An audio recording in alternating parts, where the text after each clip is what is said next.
Guys, andito na si Royce A. Pag-bless to Tito. Bless ka, bless. At saka si Rona, halika, bless ka. Meron akong ano dito, meron akong pera dito. Ay, meron akong USD, pambili nyo ng... Meron akong pang USD rito, pambili nila ng...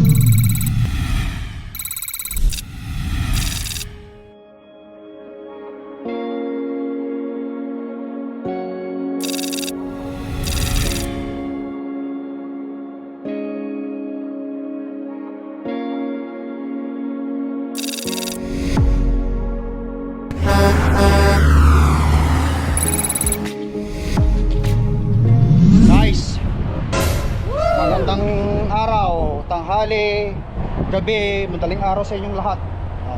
Check muna natin to bago natin iwanan ito. Yan.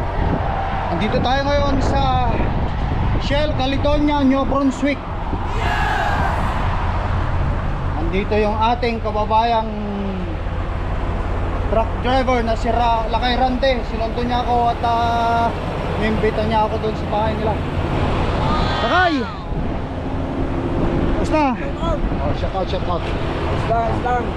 Oh, ayan guys. Sinundo niya ako. Papunta kami doon sa kanya. Papunta niya kaya. Wala. Lakay, Tracker is in the house. Nasa Moncton. Dito tayo sa Moncton, New Brunswick. Shower. Istorya na kanya tayo dito guys. Ikwento niya yung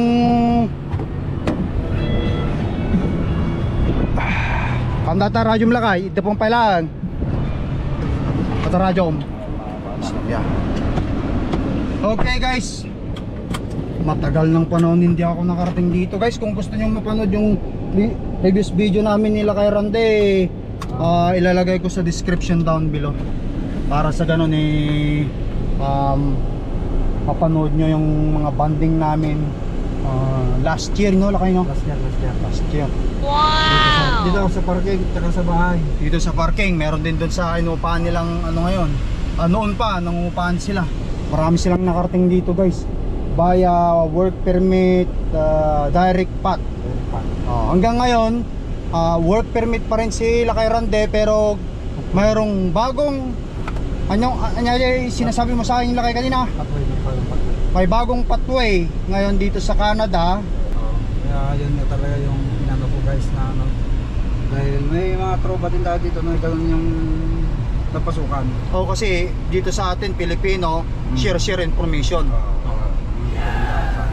Ilang taong ka na ba rito sa Canada Lakay mula nung tayong magkakasama noong pagdating ninyo? Ano na ako, 2 taon mahigit na. Pero nakuha na niya yung family niya, nandito na yung misis niya tsaka 2 maliliit niyang dalaginding. Kaya pupunta tayo doon, makikita natin sila. Okay lang ba sila sa camera? Mamimit natin ang family nila kay Rande. Nakita rin ang asawa ko pagka nandun tayo. Yan yung ano, spousal program sa mga skilled worker na kagaya namin nila kaya na truck driver. Oo. Mayroon spousal na kahit hindi ka pa PR, matik na yun. Pero yung program na yun nagtapos nung January. Wala na yun Lakay? Wala na ba? Wala na. Okay. Kaya talagang sinamantala ko rin yung pagkakataon na at least ngayon, makadala yung pamilya ko dito. at least ngayon hindi pa PR sila kay Rande. Yan yung company ko ng una. Ito si Lakay Rande yung company niyang una. Cisco. Diyan din ako nagsimula Lakay. Cisco rin ako nagsimula sa Winnipeg 2.5 years bago ako nag long haul Ayun nga, yung sinasabi ko, balikan natin, hindi pa PR si Lakay Rande, nakuha na niya o nasamantala ng pagkakataon na nakuha na niya yung pamilya niya, asawa at anak niya rito. Pero hindi pa rin sila PR din kasi nga siyempre linalakad pa niya. Pero may possibility, malaki ang possibility kasi dito yung misis niya, tsaka yung 2 anak niya, tsaka truck driver siya.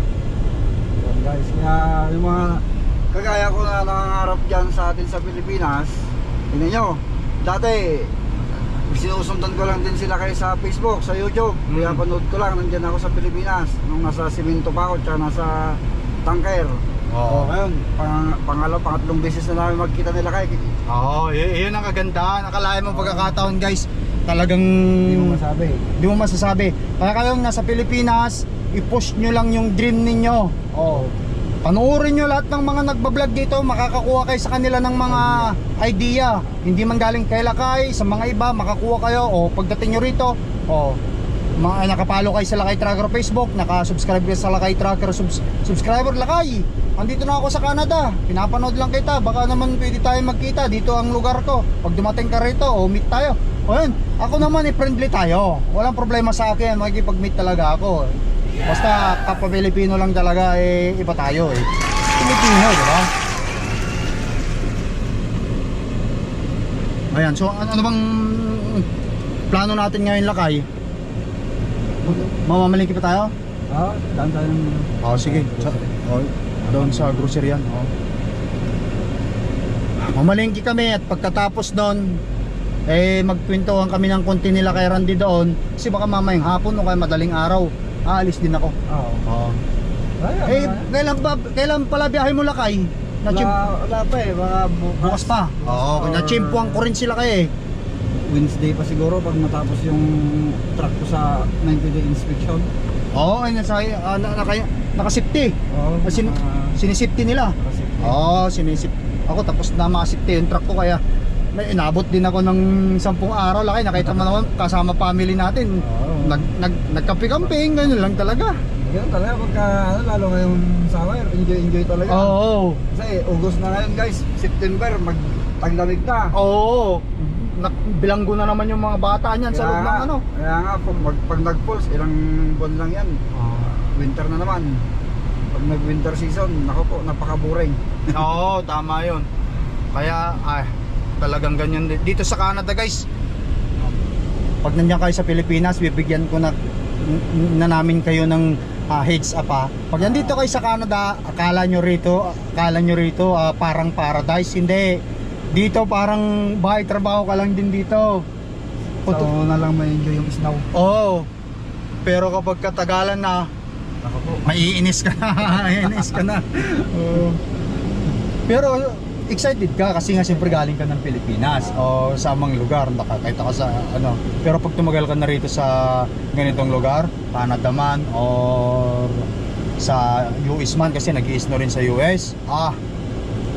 Kaya yung mga local, kaya yung iba nagli-lay off talaga pag dating ng winter.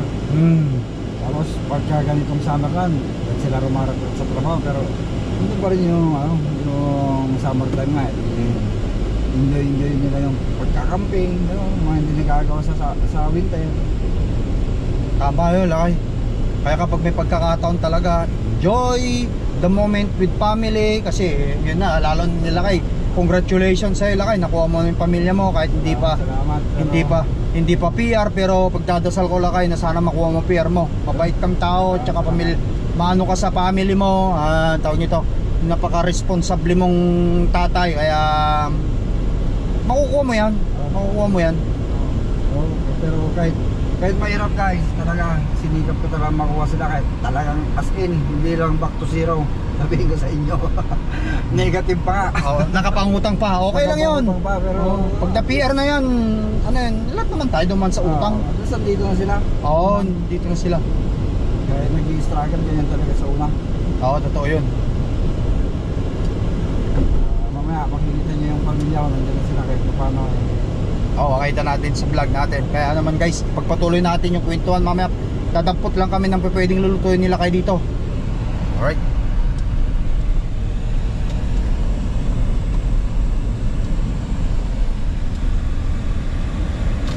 Alright, guys, Atlantic Superstore.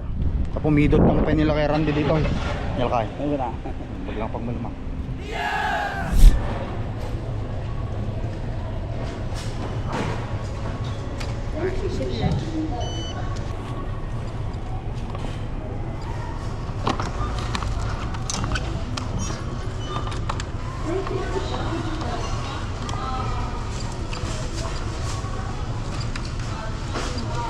Guys, andito na tayo sa bahay nila Lakay Randy. Ayan, dito si misis niya, ni Roseanne. Tapos yung dalawang dalaginding niya nandun pa sa loob natutulog. Paggising niya, gisingin mo. Gusto makita ni misis yung dalawang anak mo para makita. Ayan. Magluluto sila kay Randy dito ng ano. At susubo tayo mamaya. Ayan. Thank you. Nice to meet you again. Okay. Guys, andito rin si Ma'am. Ano pa na pala Ma'am? Ma'am, huwag na pong ma'am. Oh, sige, Julie lang. Edit mo na lang. Oh, si kabayan nating Edith. Ayan. Mister nyo po. Ha? Si mister nyo. Si Jose, mamaya pa po darating. Parating na po. Oo, tama-tama. Ayan. Lakay niya. Okay.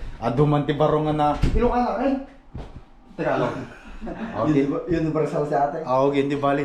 Marami tayong makikilala ngayon. Ayan, shout out na lang kay Kuya Jose at andito si Ate Edith, yung misis niya. Bulalo tayo.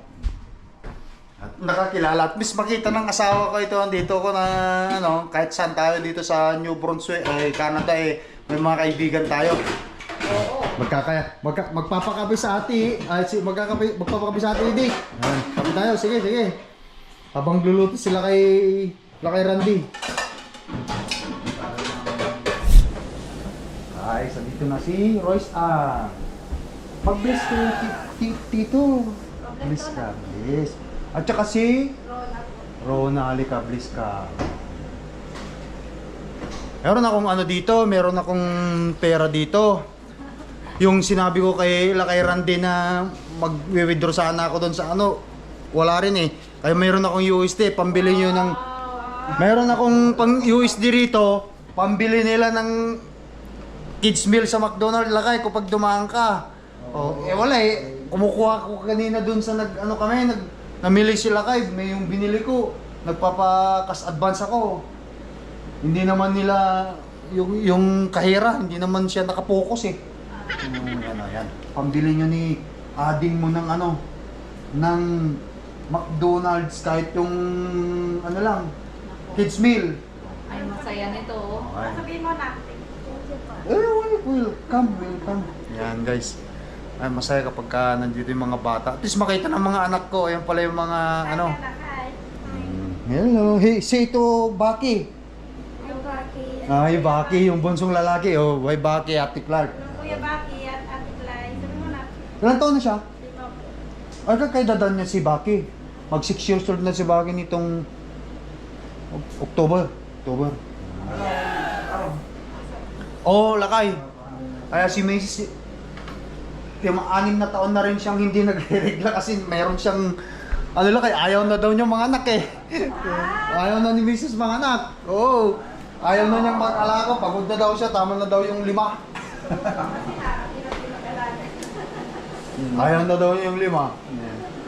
Ay, sige ako, yun ang gusto mo. Sabi ko, gusto nga niya daw magpaputol na daw ako lakay para bicep kami na daw eh. Sabi ko, baka mamaya magkaroon ng diferensya eh. Ikaw rin ang mga problema, ikaw na lang ako eh.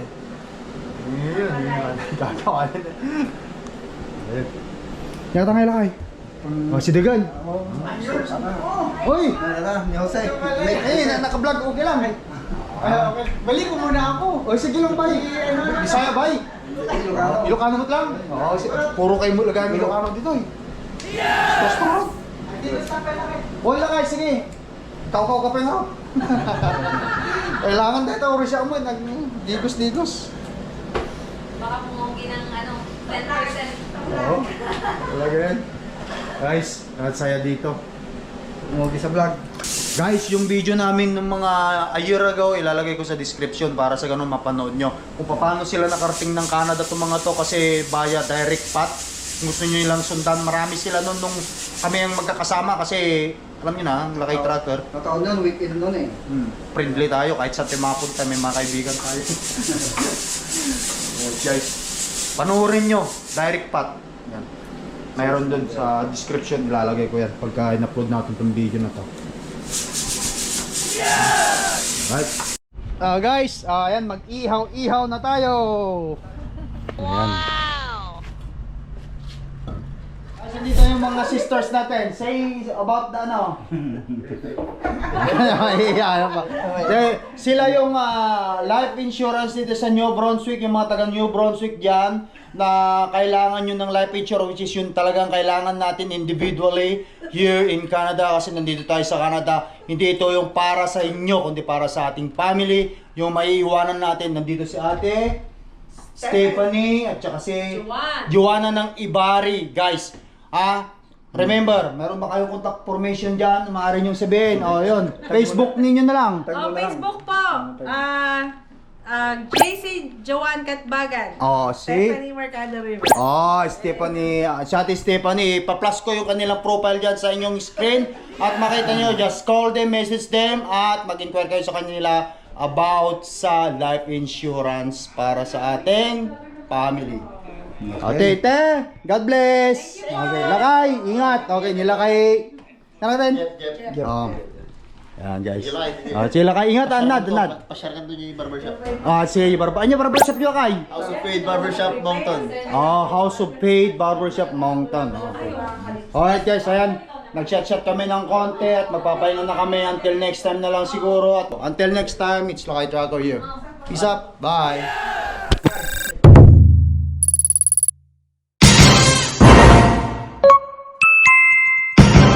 Lakay Tracker.